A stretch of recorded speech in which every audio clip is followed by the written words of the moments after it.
अस्सलाम वालेकुम नाज़रीन। पाकिस्तान में सियासी और जो कॉन्स्टिट्यूशनल क्राइसिस है वो बदस्तूर कायम है। पंजाब असम्बली में जो कुछ हुआ सब ने देखा। उसके बाद अब वज़ीर आला पंजाब की तकरीब हलफ बर्दारी जो है वो भी खटाई में पड़ी हुई है। गवर्नर पंजाब का ये कहना है कि वो जो पंजाब असम्बली के अंदर कार्रवाई हुई वो उसकी कॉन्स्टिट्यूशनल और लीगल जो पोजीशन है उस हवाले से उन्होंने एडवोकेट जनरल पंजाब से राय मांगी है और उन्होंने कहा है कि जब तक वो राय सामने नहीं आती तो उस वक्त तक वो हलफ बर्दारी की तकरीब जो है वो मौखर की जाती है। इसी दौरान वफाकी हुकूमत ने गवर्नर पंजाब की बरतरफी का ऐलान किया, जबकि गवर्नर पंजाब का ये कहना है कि उनकी तकर्री जो है वो सदर मुमलकत करते हैं और सदर मुमलकत ही उनको इस ओहदे से हटा सकते हैं। और सदर मुमलकत की तरफ से जो फवाद चौधरी साहब ने ऐलान किया है वो ये कहा है जी कि सदर मुमलकत ने गवर्नर पंजाब को बरतरफ नहीं किया, वो अपने ओहदे पर बरकरार हैं। तो ये जो सारी सिचुएशन है, कन्फ्यूजन इस वक्त पंजाब के अंदर बना हुआ है। अभी तक जो मार कुटाई, दंगा फसाद और तशद्दुद का अमल शुरू हुआ था पंजाब असम्बली में, और फिर जो स्पीकर गैलरीज़ के अंदर बैठकर स्पीकर ने लाउड स्पीकर के ज़रिए जो है वो पंजाब असम्बली का इजलास मुनक्कद करवाया। तो इस हवाले से बाज़ कानूनी और आइनी माहिरीन का ये कहना है कि जो गैलरीज़ होती हैं वो ऐवान का हिस्सा नहीं होती और वो उसमें जो कुछ हो रहा हो वो ऐवान की कार्रवाई का हिस्सा नहीं होता, तो इसलिए ये ऐवान की कार्रवाई इसको शुमार नहीं किया जाएगा। तो अभी ये मामला जो है लगता ही है कि दोबारा हाई कोर्ट में जाएगा और फिर हाई कोर्ट जो है कि इसके ऊपर कोई फ़ैसला करेगी या नहीं करेगी। तो ये एक तरफ कटाई में पड़ गया है। लेकिन जो इस वक्त ज़्यादा अहम मामला जो है वो आइंदा आने वाले इलेक्शन है, और उसमें जो 2013 और 2018 का जो डाटा है उसको हम सामने रख कर आपके साथ जो एक दो चीज़ें आज शेयर करना चाह रहे हैं वो ये है कि जो PDM की जमातें हैं उन्होंने शौरी तौर के ऊपर ये अब तस्लीम कर लिया है कि जो आने वाला इलेक्शन खा वो 3 माह बाद हो, 6 माह बाद हो या 9 माह बाद हो, उसमें अगर वो इनफरादी तौर के ऊपर अपनी अपनी हैसियत में इलेक्शन लड़ते हैं तो फिर उनको शायद काफ़ी हद तक जो है वो उस शिकस्त का सामना करना पड़ेगा जो उनकी तवक्को से ज़्यादा है। इसीलिए अब जो है जो PDM की जमातें हैं वो हुकूमत में शमूलियत के लिए जो है कि इस किस्म की शराइत भी रख रही हैं कि जो आइंदा आने वाला इलेक्शन है उसमें सीट एडजस्टमेंट भी की जाए,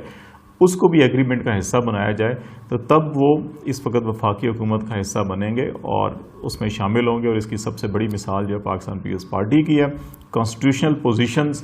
एक तो वो ले रहे हैं, स्पीकर नेशनल असम्बली राजा परवेज़ साहब बन चुके हैं, चेयरमैन सेनेट का भी मुतालबा उनका है कि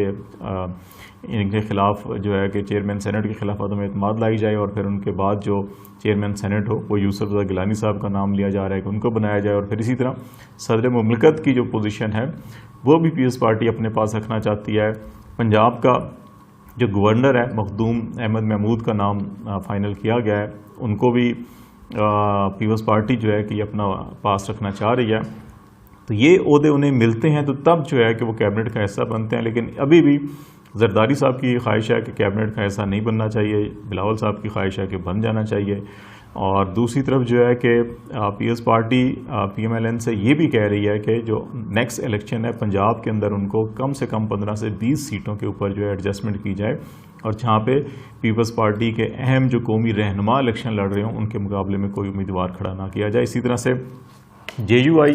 और जो दीगर जमातें हैं थादी MQMP कराची के अंदर जो है कि इस वक्त सीट एडजस्टमेंट के वाले से बातचीत कर रही है।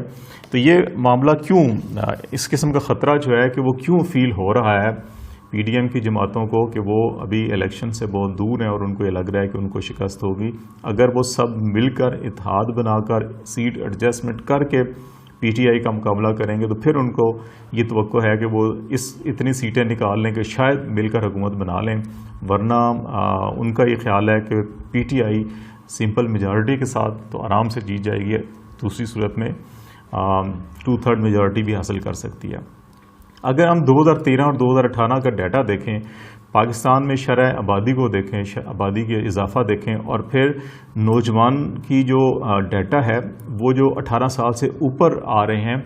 उनको देखा जाए तो इससे साफ नज़र आ रहा है कि जो एक बड़ी तादाद है। अगर 2013 में हम देखें तो टोटल पाकिस्तान में वोटर्स की तादाद जो है कि वो 8 करोड़ 60 लाख के करीब थी,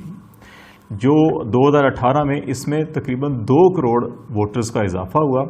اور یہ 10 کروڑ 60 لاکھ ہو گئی. پہلے یہ 2013 میں 8 کروڑ 61 لاکھ ووٹر تھے. تو اس طرح سے یہ کوئی تقریباً 2 کروڑ کا اضافہ ہوا. اور اگر اس میں ہم پی ٹی آئی کا ٹرینڈ دیکھیں, یہ بیسیکلی اس کو ہم کمپیریزن کریں گے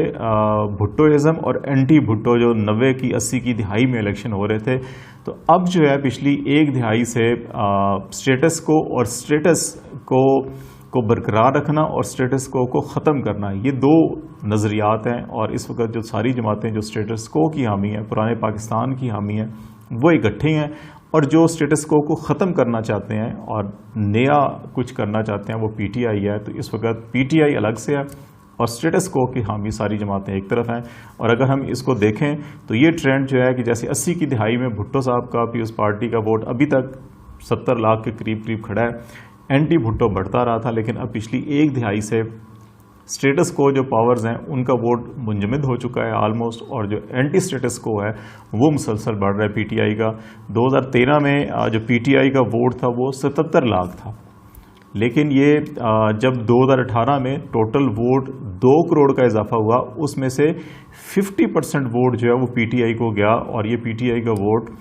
جو 77 لاکھ تھا 2013 میں, وہ 2018 میں بڑھ کر 1 کروڑ 69 لاکھ ہو گیا. تقریباً جو ہے وہ 95 لاکھ ووٹرز جو ہیں اس میں ایڈ ہوئے. جتنی بھی یوتھ ایڈیشن آیا اس میں سے آلموسٹ 50% کہہ لیں, 47% جو ہے وہ پی ٹی آئی کی طرف گیا. اور اس وقت جو ٹرینڈ ہے یوتھ کے اندر, نوجوانوں کے اندر, اور جس قسم کی مومنٹم بنایا ہوا ہے پی ٹی آئی کی لیڈرشپ نے, عمران خان نے, اس سے بھی لگتا یہ ہے کہ اگر اس وقت یہ 10 کروڑ کی اگر ووٹر لسٹ ہے اور اس کے اندر ایڈیشن کیا جاتا ہے تو یہ ایڈیشن سارا جو ہے پی ٹی آئی کی طرف میجورٹی جائے گی. لیکن اگر یہ انہی پرانی لسٹوں کے اوپر جو 10 کروڑ 60 لاکھ کے قریب ہے اس کے اوپر بھی کرایا جاتا ہے, تو اس وقت بھی جو یوتھ کے اندر ٹرینڈ ہے وہ پرو پی ٹی آئی کا نظر آ رہا ہے. تو اس لیے یہ جو پی ڈی ایم کی دھاتی جماعتیں ہیں ان کو یہ خدشہ لاحق ہے کہ اگر وہ الگ الگ سے الیکشن لڑے تو پھر ان کے ساتھ وہی حال ہوگا جو 2018 میں ہوا تھا. 2018 میں کیا ہوا تھا, پی ٹی آئی نے ٹوٹل کو تقریباً 32% ووٹ حاصل کیا تھا, اور ان کو نشستیں جو ہے وہ جنرل 116 اور پھر ریزروز ملا کے ان کی 155 سیٹیں ہو گئی تھیں. پی ایم ایل این نے 1 کروڑ 29 لاکھ 24% ووٹ حاصل کیے تھے, اور ان کی جنرل نشستیں 64 تھی اور ریزروز ملا کے 84 ہوئی تھیں. پاکستان پیپلز پارٹی نے جنرل نشستیں جو ہیں وہ 69 لاکھ ان کا ووٹ تھا, اور 13% ٹوٹل ووٹ تھا پاکستان پیپلز پارٹی کا. جتنا بھی پاکستان کے اندر ووٹ کاسٹ ہوا اس میں سے 13% پاکستان پیپلز پارٹی, 43 اور پھر اس میں ایڈ کر کے جو ریزرو سیٹ تھیں وہ 56 تک گئی ہے. اور جے یو آئی 4.8% ووٹ تھا ان کا, 25 لاکھ ووٹ ملا, اور ان کی سیٹیں 12 اور پھر ان کی ریزرو سیٹیں ملا کر جو ہے یہ 15 سیٹیں ہوئی تھیں. تو یہ جو ٹرینڈ ہے اس میں دکھائی یہ دیتا ہے کہ اگر یہی ٹرینڈ برقرار رہا, جو اپیرنٹلی نہیں ہے اس وقت, جو ویو ہے وہ پی ٹی آئی کی ہے, یہ ٹرینڈ بھی برقرار رہا تو بھی ان ساری سیاسی جماعتوں کو پھر ناکامی کا سامنا ہوگا. یہی وجہ ہے کہ انہوں نے ابھی سے جو جنرل الیکشن کی سچویشن ہے اس کو بھانپتے ہوئے مینٹلی یہ ایکسیپٹ کر لیا ہے کہ انہوں نے اگر الگ الگ الیکشن لڑا تو ان کو بری طرح شکست ہوگی. اسی لیے وہ ابھی وفاقی حکومت کے اوپر یہ دباؤ ڈال رہے ہیں کہ وہ اگر چاہتے ہیں کہ تمام کی اس کے اندر پارٹیسپیشن ہو تمام اتحادیوں کی, تو اس کے لیے ضروری ہے کہ پھر جنرل الیکشن کی ایڈجسٹمنٹس کی جائے. اور پنجاب بیشتر جو لوگ ہیں وہ پنجاب کے اندر ایڈجسٹمنٹس مانگ رہے ہیں, جو پی ایم ایل این کے لیے کافی نقصان دہ ہوگا. تو اس لیے کیبنٹ کی جو تشکیل ہے اس میں بھی دیر ہو رہی ہے, اور بھی دیکھنا ہوگا کہ نون لیگ ایک طرف اکنامک چیلنجز, ایک طرف سیاسی چیلنجز, ایک طرف کانسٹیٹیوشنل چیلنجز کرائسز ہے, اور تیسری طرف جو ہے کہ یہ جو پولیٹیکل کرائسز ہے اور جو یہ ساری سچویشن ہے اس سے کس طرح سے ہینڈل کرتی ہے. لیکن یہ چیز بڑی کھل کے واضح ہو چکی ہے کہ تمام پی ڈی ایم کی جماعتیں جو ہیں کہ ان کو اپنے آئندہ الیکشن کے اندر شکست نظر آ رہی ہے. اسی لیے وہ ابھی سے جو ہے کہ سیٹ ایڈجسٹمنٹ اور اتحاد کی باتیں کر رہے ہیں.